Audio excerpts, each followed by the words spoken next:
Silas, my gazebo. Silas the silo, the gazebo. It's in winter mode at the moment. Just turn around and have a look at it with all its shutters up, ready for the winter. And then I'll open it up and show you what it can do. It's completely impervious to the weather now, so it'll stand up to storms. You can use it with the shutters closed, or you can take one or two of the shutters out. I will show you that in a minute. Right, I'm going to open it. This is the front door. These are the chains that came from the bottom of the silo, so I reused those. Two large split pins, which I pull out that one and pull out that one.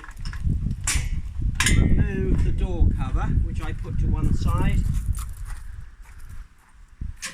Now if it's a sunny day, we can take out the side covers as well. The first one, one side, and another one. One clip and it's out. And over this side, the same thing. Two bolts, remove the cover, one bolt, remove the cover. It's now in summer mode. Inside, everything on this silo has been reused from the bits from the original grain silo. This door I made from some of the galvanised iron that was left from the silo. The inside of it is a door off one of my shepherd's hut, which I upcycled. Everything is upcycled. So basically very little money has been spent, probably less than £500. Porch is made from the silo. The most tricky thing to do was this guttering. Guttering here is perfect because so any water that dries onto the silo drops into the gutter, and that stops the rain driving in on a wet day.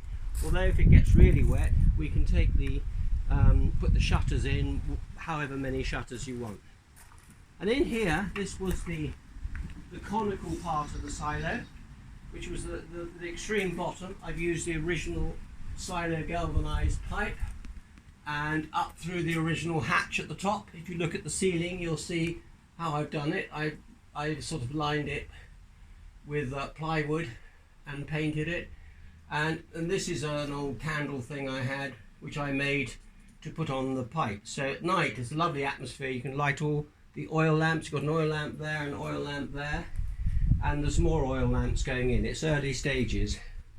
So basically the table is made out of scaffold poles at the bottom, as you can see, and I've made a drawer. My son-in-law was throwing away an old filing cabinet. I rescued the runners and I made a drawer underneath where you can put all the ingredients for lighting the fire. So if you want to have a fire pit, you simply light the fire lighters. It's quite windy today. Initially it might smoke a bit, but you've always got the option of getting out. I've had a carbon monoxide alarm in here and it didn't respond, so I don't think it's dangerous, but it's a lot of fun. The table is made out of an old wheel rim and some, I believe, beech that my son-in-law had milled from a large tree. Unfortunately, it has shrunk around the edges, so I've got to readdress the table. But I wanted to get that effect of something that's upcycled, reused. Everything is like the inside, the lining is done with fence rails. We'd replaced the fencing, so we had a lot of old rails left, and so I intermingled it with new rails because I didn't have enough, and then I just gone over it with a blow lamp just to give it a slight scorch effect, which gives a nice atmosphere.